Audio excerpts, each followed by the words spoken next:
Mulai aja. Yang pertama adalah klasifikasi. Klasifikasi itu artinya penggolongan atau pengelompokan. Kita mulai dari pengertian persediaan. Secara umum persediaan menurut KISO adalah item-item yang dimiliki untuk dijual. Nah, itu bisa apa saja, ya, termasuk mobil. Ya, mobil itu kalau memang tujuan kita membeli untuk dijual kembali, itu berarti masuk dalam kategori inventory. Ya, kemudian gedung, tanah, itu kalau tujuannya untuk dijual kembali, ini biasanya pada perusahaan properti gitu ya, itu berarti inventory.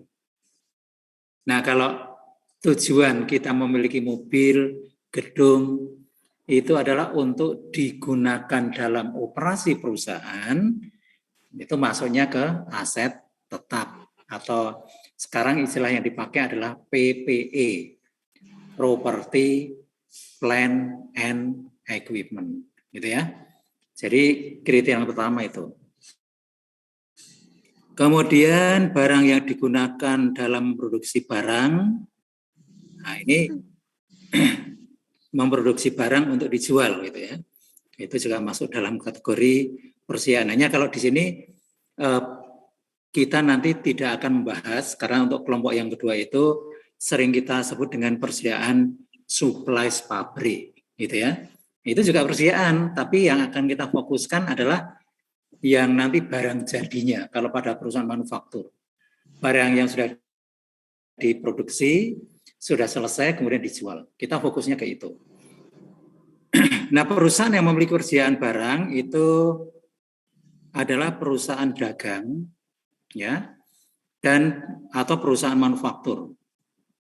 Ini ada juga perusahaan yang sekaligus melaksanakan kegiatan dagang, jasa, dan juga manufaktur. Ini kalau sekarang kan memang kegiatan perusahaan itu tidak hanya satu bidang saja, ya. Bahkan kalau perusahaan-perusahaan besar itu malah dia punya anak perusahaan sampai puluhan gitu ya, Astra misalnya. Ya.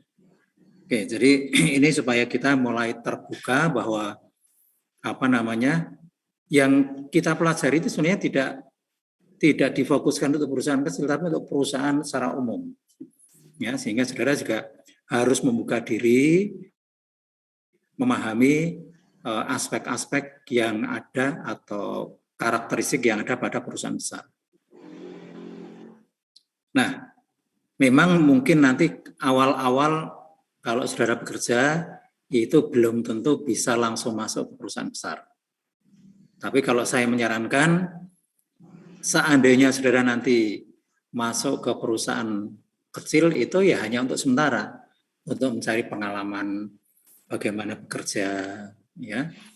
Dan ini menjadi catatan juga ya, kalau nanti misalnya, Pak, ini saya diterima, tapi kok ijazah saya ditahan ya. Nah, itu nggak masalah itu, ya. Ditahan itu supaya Anda tidak resign sebelum kontrak berakhir. Karena kalau saudara baru sebulan, 2 bulan lalu resign, itu perusahaan juga rugi itu, ya. Nggak apa-apa itu untuk cari pengalaman, tapi nanti fokus saudara sebisa mungkin perusahaan yang besar. Ya, kalau perusahaan besar itu karirnya jelas, ya, semuanya jelas, jaminannya juga lebih jelas. Ada alumni kita yang begitu lulus langsung masuk perusahaan besar itu, misalnya di Aneka Tambang itu ada beberapa gitu ya, banyak yang seperti itu. Tapi kan ya karena yang pengen masuk ke sana juga banyak, pengen masuk perusahaan besar yang lain juga banyak. Nah, sehingga memang kuncinya adalah persaingan. Ya, untuk bisa memenangkan persaingan itu caranya banyak ya. Salah satunya adalah ketika kuliah itu dipahami betul apa yang disampaikan oleh dosen. Jangan hanya sekedar nilainya A, tapi saudara nggak terlalu paham ya. Itu kan. Karena 80 pun kan dapat A atau berapa gitu. Soalnya kalau nilai A-nya harus 100 gitu. Jadi kita mulai yang kecil-kecil ya, mulai yang kecil-kecil. Demikian juga kuliah ini kan beda itu. Kuliah saudara online dengan datang di sini itu kan tetap ada perbedaannya, ya kan? Perbedaan yang nyata kan begini, saudara harus disiplin, ya kan?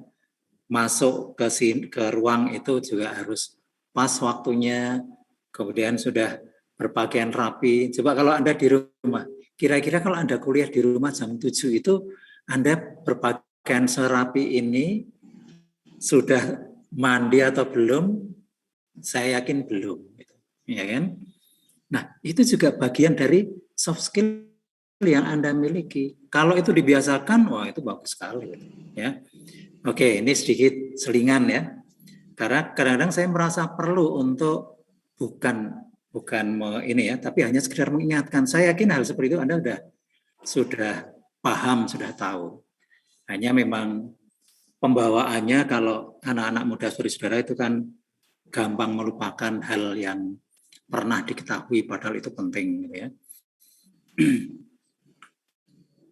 Kalau Anda tanya kok Bapak tahu, ya karena saya pernah muda. Jadi bedanya Anda dengan saya itu, saya pernah muda, Anda belum pernah tua, itu aja. Nah, kemudian kita lihat kalau untuk perusahaan dagang itu hanya memiliki satu akun untuk menampung persediaan.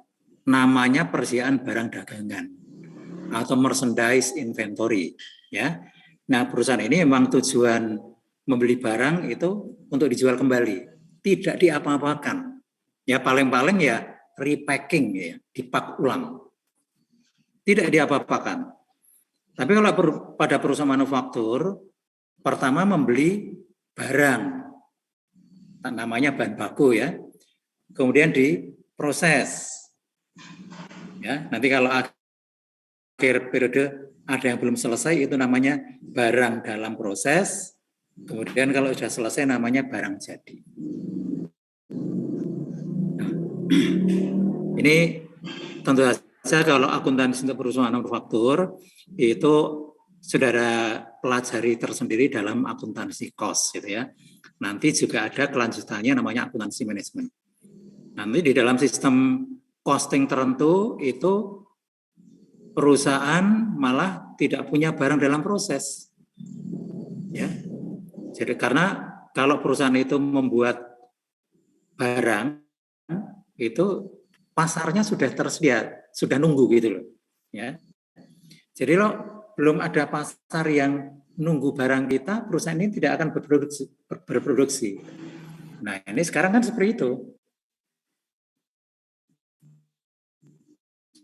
Jadi pasarnya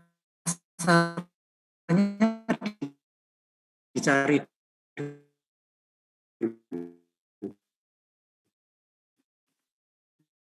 Kalau di masa lalu kan pokoknya punya macam nanti diturunkan menjadi apa?